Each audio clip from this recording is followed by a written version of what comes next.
有個計劃，你有一堆人，但係通常咧，你嗰一堆人就唔一定係做緊嗰個計劃嘅。係，因為我哋即係點啊？就係咧，你通常令到事情出錯嘅最大原因係啲咩啊？就係人。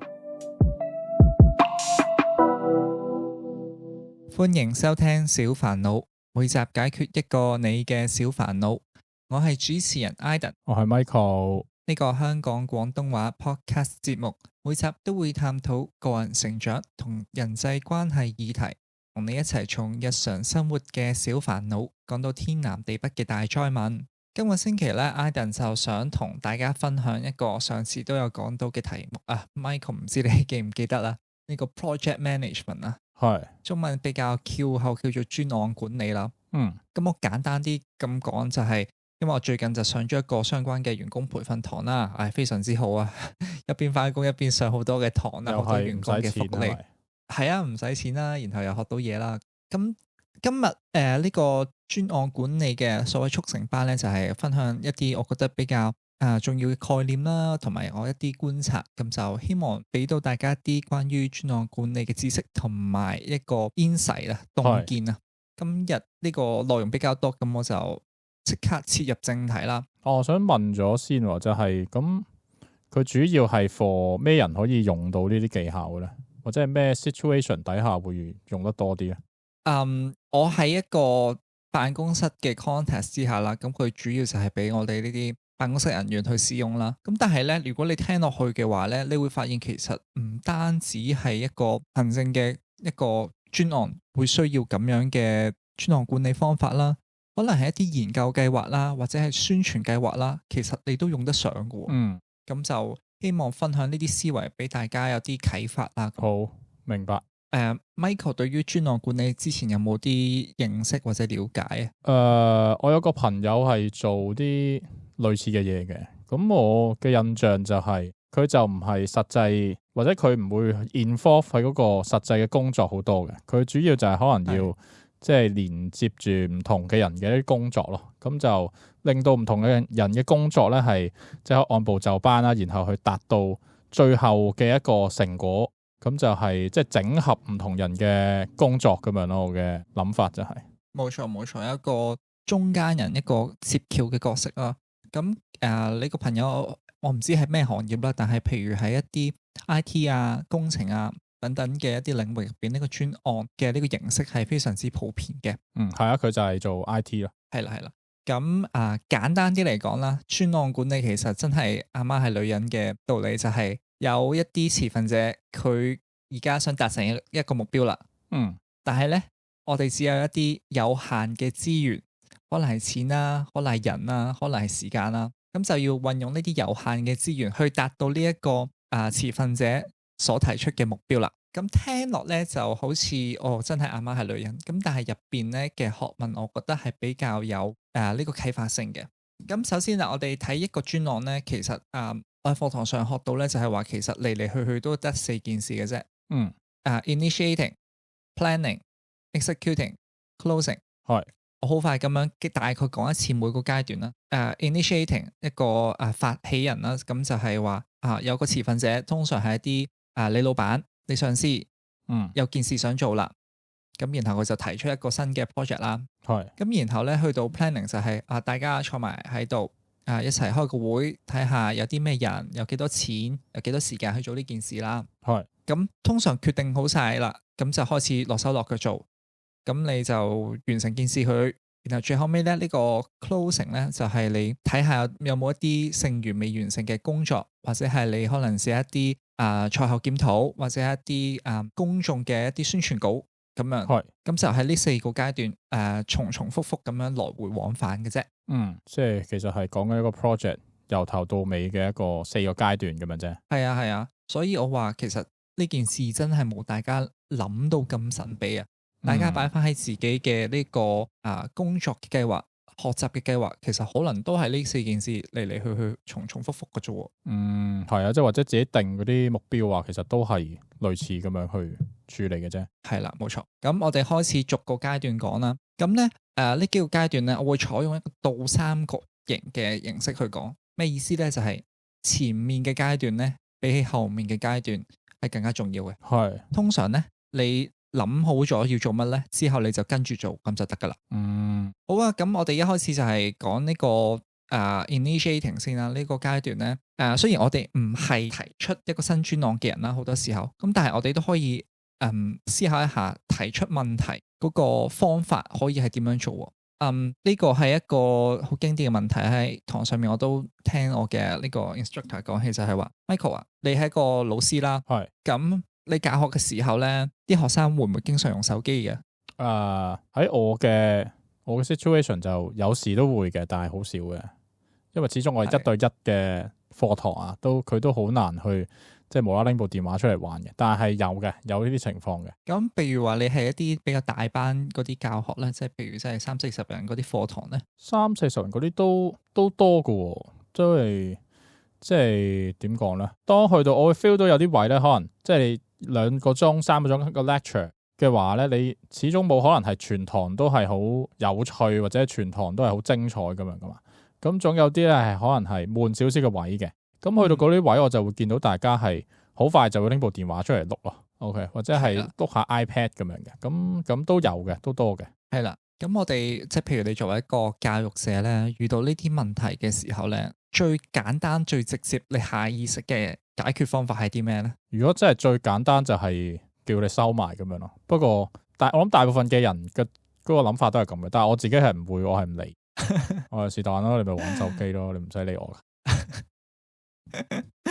哇！你個境界有啲高深啦，但係你頭先講嗰個方法咧係正確嘅，就係如果我哋唔想一樣嘢繼續，我哋咪禁止佢咯，ban咗佢咯。最簡單嘅做法就係唔俾。但係我哋有可以諗到一個後果，就係我哋係咪就咁唔俾佢用手機，佢哋就真係會100%咁樣投入呢個課堂咧？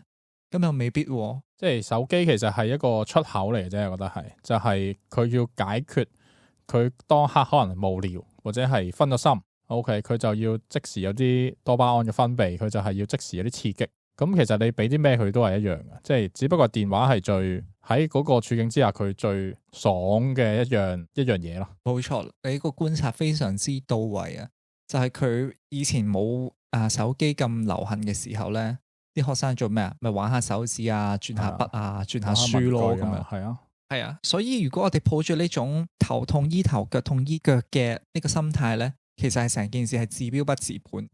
咁頭先 Michael 咧，你講到一點非常之好，就係你係因為覺得你課堂可能有啲地方悶，咁然後啲同學仔就開始分心啦。咁喺同學仔用手機呢件事上面咧，我哋要畫出個問題咧，就唔係點樣令學生唔好再用手機，而係調翻轉咁諗，係我可以提供啲乜嘢嘢去爭取學生嘅注意力。係啊，即係調翻轉個思維去諗啫。係啦，咁如果我哋有唔同思維嘅話，我哋得出嘅結論係好唔一樣嘅。即係譬如如果喺前者我咪沒收你手機，或者係我 set 個手機鎖。咁但係呢件事唔會令到你嘅教學更加之有效率嘅。咁但係如果我係有一啲更加假設我係一個更加互動式強少少嘅一個課堂嘅話，咁我始終有啲嘢係佔據住我呢個學生嘅注意力。咁我就唔需要令到佢去望手機啦。咁樣去到呢個階段嘅時候，我覺得 Michael 你嗰個策略就好有效。咁佢都係要睇，咁可能佢真係有啲好急切嘅需要啦。咁呢個就係首先我哋點樣去框一個問題出嚟咧？對於我哋後續嘅一啲處理方法咧，嗰個差別係天共地嘅咁樣。即係點樣去理解個問題啊？即係思考個問題嗰個本源啊，定係思考嗰個即係嗰啲旁枝末節嗰個分別啊？係啦，定係一個下意識同埋一個諗多轉嘅分別啦，咁樣。咁我哋發現到個問題咧，咁就我哋要用一個比較科學有根據嘅方式去寫出呢個問題啊。咁最簡單嘅要素就係而家有個現象就係都攞翻手機嚟講啦，就係而家我哋見到咧學生喺課堂入邊用手機嘅情況係比我哋想象中多喎。佢哋有好多時間都係望手機，唔望個老師嘅講解內容。係啦。咁我哋留意到一個現實同理想嘅差距啦，呢個就係個問題，然後我哋要去解決啦。係啊，咁我哋去表達呢件事嘅時候咧，就唔可以單單就係話我要令到學生玩少啲手機，或者係我要提供一啲嘢，爭取一個學生嘅注意力。咁樣講係一個好初步嘅諗法啦。咁但係咧，我哋要加多啲元素俾佢，等自己咧喺進行呢個計劃嘅時候咧，有個具體嘅指標。嗱，我講兩句説話，你比較下。第一句就係假設我係一個學校領導人先啦，就係我覺得要去令我哋嘅學生更加專注上堂，玩少啲手機。呢個第一個。第二句咧就係根據上學期老師嘅回饋調查，我哋發現咧學生喺上堂時候呢個玩手機嘅比率由10% 增加到40%。咁樣咧，我哋嘅目標就係降低呢個40%去翻可能30% 先。今個學期呢個第二個。咁係啦，呢個就係第二個。最直接就係講緊第一個，其實佢係冇任何方向純粹係唔係佢得個方向咧咁講，佢得個方向就我哋要降低咁樣，咁降低幾多點解要降低如何降低？即係呢啲全部都係冇嘅。咁第二個就清楚啲啦，就會講到佢可能係有啲咩數據嘅變化OK， 會明確就講到我哋嘅目標係要即係降低嘅數據嘅，即係寫啲數字出嚟，大家就容易啲跟咯，即係起碼有個比較明確啲嘅目標可以去做到嘅。Michael 你講得好好就係有個具體嘅數字，大家有個共識嘛。咁另外仲有一點你漏咗就係咧，我係根據一個調查，即係我嘅講法咧，其實係有個數據支持嘅，即係呢件事咧係科學嘅，係有根據嘅，係受有民意認同嘅。即係有 back up。咁而唔係有 back up 啦，而唔係一個領導人去話，我覺得呢件事我睇唔順眼，麻煩你執佢咁樣。係啦，咁我哋知道點樣去講呢個問題之後咧，我哋去落實嘅時候咧，我哋又可以試下考慮下唔同嘅持份者意見。你知道一件事咧，可能有啲人支持，有啲人唔支持噶嘛。即就譬如話玩手機呢件事啦，學生一定係好唔支持啦。咁家長可能有啲支持，可能有啲唔支持。咁如果老師嘅話，佢當然支持啦。咁但係實際叫佢做嘅時候，佢又覺得哎呀，好似又多咗少少嘢做咁樣。又要做多呢個嘢。咁如果係即係你可以考慮到喺一件事上面咧，大家嗰個取態或者站位係好唔一樣嘅。咁我哋可以依次分5個階段啦。第一個就係一個提倡者啦，即係要搞呢件事嘅人啦。第二就係支持者啦。就係佢唔係佢提出嚟嘅，但係咧佢都會好支持呢個計劃。第三種咧就係中立嘅，我搞好唔搞都冇咩所謂嘅。第四咧就係話，哎呀好麻煩，最好唔好搞啦，有啲抗拒嘅。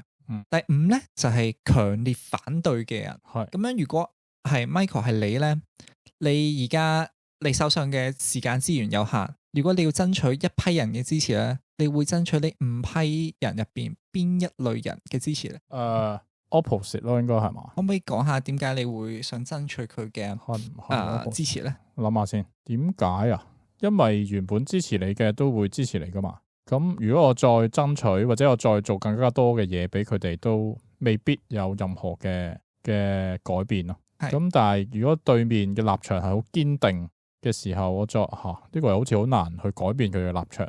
咁我都唔知喎。咁樣你頭先講得好啱，就係咧支持你嘅人點都會支持噶啦，唔支持你嘅人就你點都唔會唔支持噶啦。咁所以我哋將你係咪其實係啦，所以咧更加應該將你嘅時間咧去針對嗰啲中間有可能支持你嘅人。你要了解佢哋嘅顧慮係啲乜嘢嘢。咁譬如老師咁樣，佢可能都支持嘅，咁但係佢可能佢擔心嘅地方係在於我收咗同學嘅手機，或者係我玩啲新嘅教材嘅時候會唔會做多咗嘢有冇啲現成嘅嘢佢可以參考咁樣。咁就可以更加有效咁樣運用我哋嘅資源啦，去達到我哋嘅呢個計劃目標嘅。咁樣係啦。咁樣講到呢個爭取支持咧，我哋又可以更加細分去講解一下。除咗唔同人嘅支持程度咧，原來每個人做事嗰個方式都係好唔一樣嘅。隨住一個人肯表達自己嘅程度，同埋佢做事嘅唔同嘅導向咧，可以劃分為4類人嘅。第一類咧就叫做 driver 啦，或者係一啲行動者啦。第二類咧就係呢個expressive，即係善於表達嘅人。第三類咧就係呢個分析師 analytical，係第四類咧就係一個 amiable 比較和藹可親嘅。咁對住一啲好 assertive 啊，即係點講，好肯表達自己，然後咧佢做事咧又係一個好任務導向嘅人嘅時候咧，我哋要同佢溝通嘅方式咧就唔係一啲講道理嘅。總之佢話點你就跟佢嗰個方向就啱噶啦。即係佢係一個掌握大局嘅人啊。通常呢啲人咧係老闆嚟嘅或者領導嚟嘅。對於領導咧，我哋只需要講啲佢中意聽嘅說話就夠噶啦。即係擦下佢鞋咁樣。係啊。我哋又講第二種就係比較任務導向，但係咧佢冇咁表達自我嘅人。咁呢個分析師啦，咁分析師又唔同喎。你要爭取佢支持咧，我哋係要用好多嘅數據，即係你要用科學嘅方式證明我提議嘅呢件事情咧係合理嘅。如果你都同意嘅話咧，你就應該跟住做啦。咁第三種呢個表達型嘅人咧，佢哋雖然好自我嘅主張好肯定啦，咁但係佢哋對人比較多。咁對於呢啲人咧，佢通常我哋 so call 叫做口花花嘅人啦。咁咧你就唔呢個時候咧，你就唔係要去俾數據佢，而係去分享佢嘅呢個遠見，即係佢講嘢講得好好聽啊。幾多年有幾多 percent 嘅增長。就呢個時候你就要同佢講啲比較大嘅畫面嘅嘢。咁呢啲人嘅有個弱點就係咧，佢有一個好好嘅遠景，但係叫佢做起啲細節嚟咧，通常係非常之困難嘅。點解咧？係啦，因為佢淨係講咯，講係最唔需要花力氣噶嘛。係嘅，係啦。咁最後尾一個你都應該知噶啦，就係一啲冇咁表達自我啊，但係咧又以人為本嘅人咧。你同佢爭取佢支持嘅時候咧，你要同佢好多 chit chat，即係你同佢打好關係先嘅。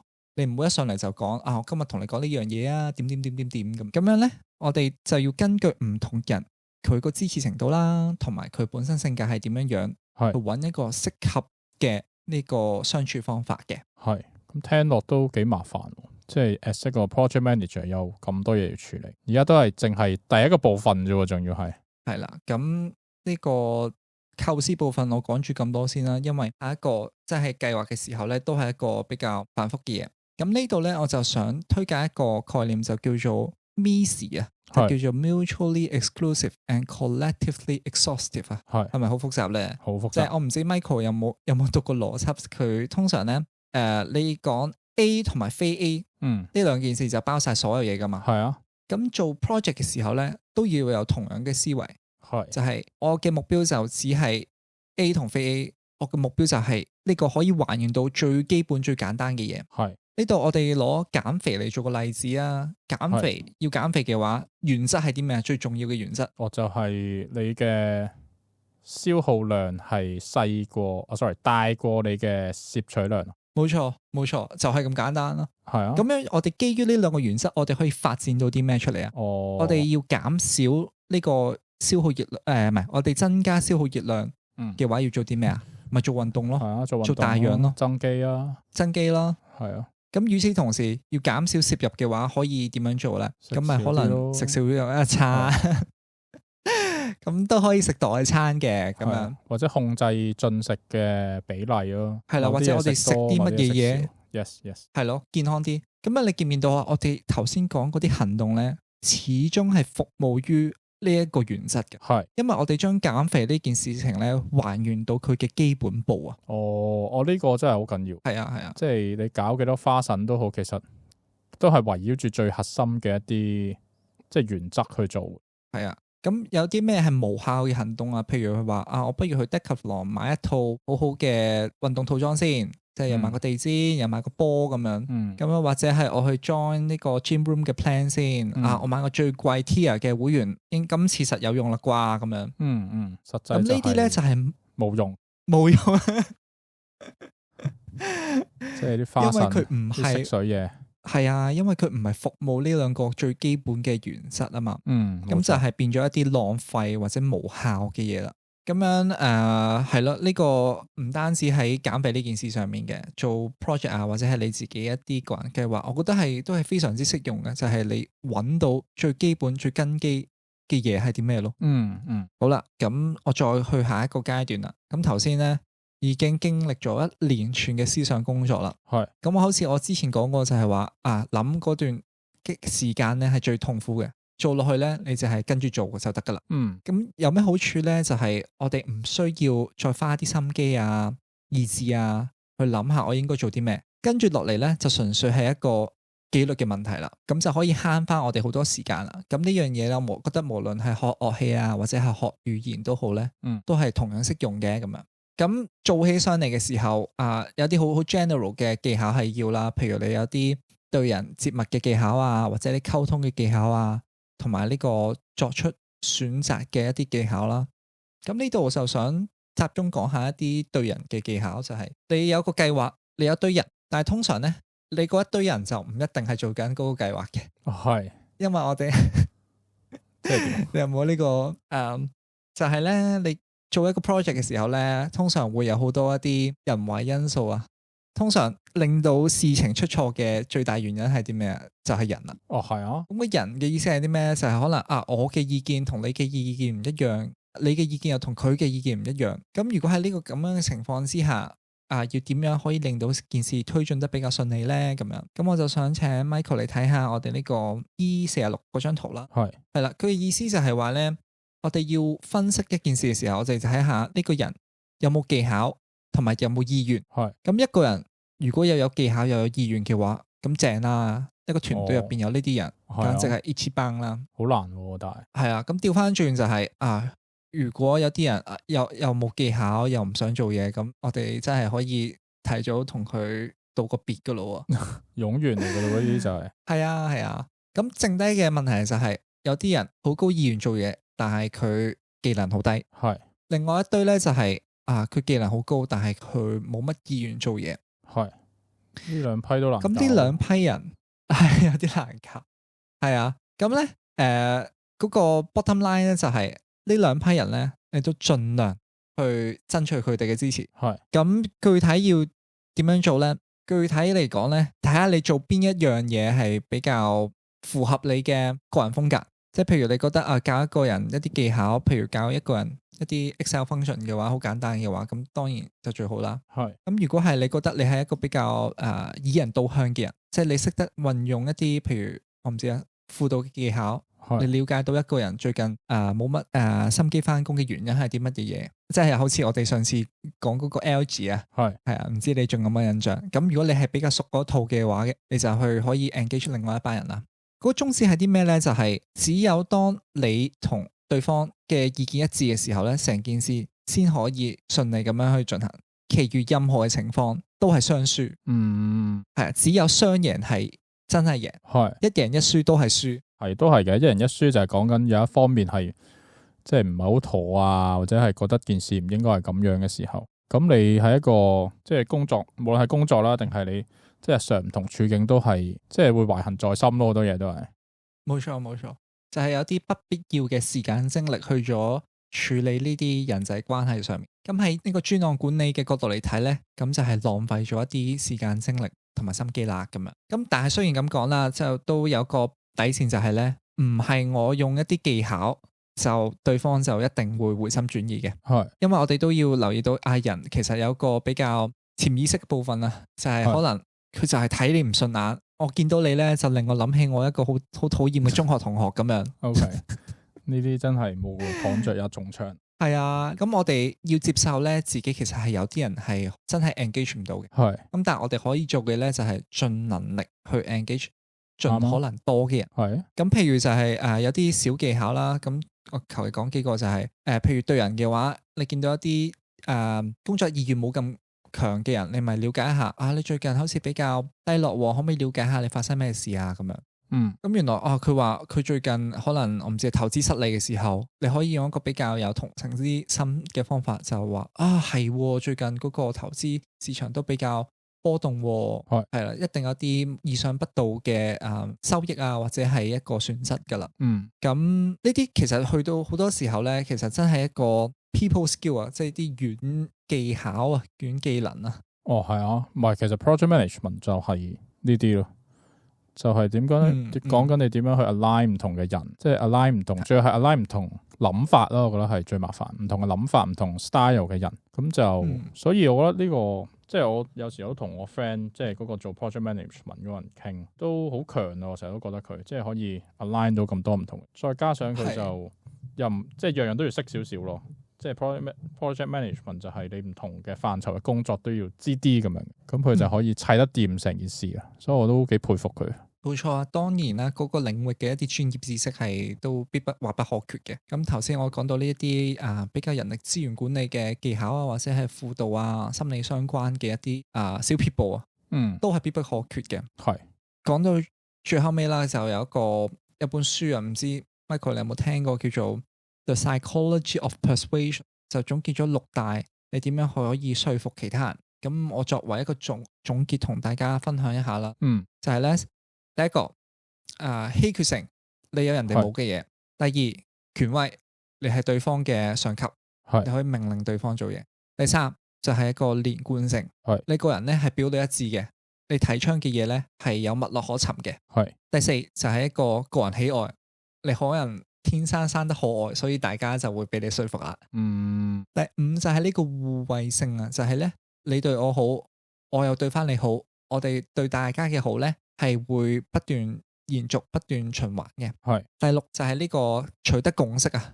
雖然我哋冇頭先嗰啲嘢，但係就喺呢件事情上咧，我哋係意見一致嘅。咁樣我哋可以見到就係原來好似你咁講，要做到一個好嘅專案管理，你唔單止要有一個理性嘅部分，你有專業嘅知識，你仲要有一啲對人嘅技巧、軟技巧，你知道佢需要啲乜嘢嘢，你可以提供啲乜嘢嘢。咁當然我哋係講緊一個比較大啲嘅計劃啦。咁但係如果大家處理一啲個人嘅一個工作嘅時候，都可以諗下我哋頭先講嗰啲比較分析性嘅部分，你用唔用得着？而喺一啲比較大型嘅專案嘅時候，你又會唔會留意得到你啲力啊可以用喺邊一個人身上呢？就唔使諗住去巴結每一個人，令到所有人都開心，令到所有人開心嘅下場就係所有人都唔開心，或者係自己唔開心啊。係啦，最後講埋closing 就真係冇乜嘢好講啦。啲事塵埃落定，就係可能好似 Michael 之前有分享過嘅，就係你 file 嗰啲嘢，你 file 得好啲啦，你有個統一嘅格式啊、層級啊，係啦。咁好 ，Michael 到你講。哇！我覺得呢次係一個十分之資訊量啦，同埋即係知識量都好大嘅一個 podcast 啊。咁如果在我嚟講咧，我覺得即係可能有啲人就會覺得關咩事啊 ？project management 好似同我冇關係喎，我又唔使管人咁樣，我又可能工作上唔係太需要同人交接咁樣，即係可能自己一個人做晒咁樣。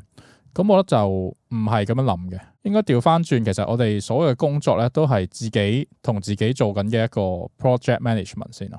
即係你首先就可能頭先講嗰啲唔同嘅唔同嘅人係有咩唔同嘅 style 啊 ，OK？ 究竟你係即係嗰個 performance 係點樣啊？究竟你係咪即係一個高產嘅人啊？定係你就可能係比較即係需要人踢下嘅咁樣？咁或者係你喺工作上嗰個表達 OK 個 style 係點樣啊？咁樣咁呢啲其實就係一個我覺得係自己反省嘅部分咯。即係你首先了解到自己原來我係一個咁樣嘅人。咁我點樣可以令到我呢個人係即係做嘢做得順啲啊 ？OK， 或者係點樣可以 achieve 到更加多嘅嘢啊 ？OK， 令到嗰件事係更加 smooth 啊。咁你首先要明白自己係一個點嘅人先，即係都唔好講話咩你要即係 manage 其他人啊。你首先要 manage 好自己。咁所以呢啲 skill set 我覺得都係十分之好用啊，唔係淨係講緊喺工作上咯。OK， 可能係自己嘅人生嘅規劃上啊，自己一啲。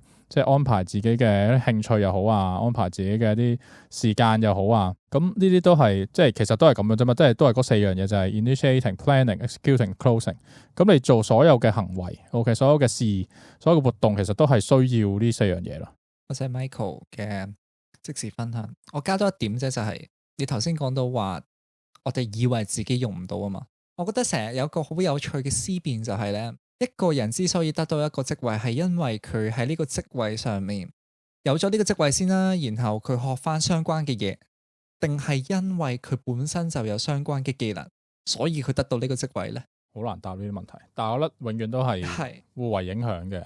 係只可以話我哋唔想避免呢啲尷尬啊、二揀一嘅情況，咁我哋咪學咗先咯，話唔定有一日用得上噶嘛。即係可能呢一刻你用唔到啊，但係你學咗先冇壞嘅。好，咁啊，今日嘅分享就差唔多啦。咁多謝 Iden， 即係分享下佢對於一個 project management 嘅一啲知識啊。咁我哋好快 recap 一次，其實最簡單我哋就係要了解到一個 project 可能有4個唔同嘅階段，呢個 initiating、planning、executing 同埋 closing 啊。咁唔同嘅部分都有唔同佢各自要留意嘅地方啦。咁我哋就可能會覺得 initiating 喺即係喺一個開始嘅部分，係一個同埋 planning 嘅部分就係即係掌管咗嗰個 project OK 最核心嘅一啲走向噶啦。咁所以呢啲情況之下咧，我哋係更加要需要理解，就係點樣可能係即係理解嗰個問題我哋點樣去更加確切更加OK 更加 specific 咁樣去即係 frame 嗰個問題啦。究竟有啲咩部分係我哋可以改善嘅？有啲咩嘅唔同嘅數據、有啲數字我哋係可以 work on 嘅。planning 嘅部分啦，我哋就更加需要了解到可能係一啲比較核心嘅一啲處理嘅手法啦。就好似我哋分享咗呢個減肥其實減肥咁多花神，即係最主要嗰個邏輯都係即係減低你嘅攝入量同埋增加你個消耗量嘅啫。基本上所有嘅減肥嘅策略都係基於呢樣嘢去做嘅。咁即係當有呢個最核心嘅一啲邏輯嘅時候，我哋就可以即係更加好咁去 plan 我哋嘅工作啦。OK， 去 plan 我哋唔同嘅一啲部分咁樣。跟住 executing 就可能講緊你去點樣去思考或者理解唔同人嘅一啲 communication style 啦，或者係工作 style 啦。咁你就即係呢個部分亦都係一個好深奧OK， 都唔係可以即係好詳細咁樣可以講到好多嘢嘅。咁但係呢個都係要靠大家咧去即係對身邊嘅人啦，或者對唔同嘅人嘅一個好好嘅觀察先可以了解到嘅。咁我覺得 closing 咧都係一個今日即係冇講到好多嘅部分但係我覺得 closing 都係其中一個好重要嘅一樣嘢嚟嘅，因為 closing 先代表咗你真係完結咗個 project 咯。好多時候我哋會好多嘢開咗個頭，但係又唔完結佢OK， 做咗好多即係可能做咗好多 work 出嚟又唔 plug OK， 即係就係純粹擺喺個電腦入邊，跟住你又冇即係 po 出嚟俾人睇嘅咁樣。咁其實佢算唔算係做咗咧？咁我覺得唔係嘅，一定要係真係公開咁展示一啲部分你先可以稱得上你係完成咗 OK， 或者你係做好咗一件事咁我覺得 closing 呢個都係大家咧可以即係注意嘅一個部分啦。咁呢個就係我哋今日咧講呢個 project management 嘅一啲好快嘅 conclusion。希望大家喺呢集咧都會即係攞到自己想要嘅嘢啦，成為一個即係 project management 嘅大師OK。如果大家中意呢個節目嘅話咧，記得 like、comment、subscribe 同 share。我哋下集再見，今集係咁多啦，拜拜。拜拜。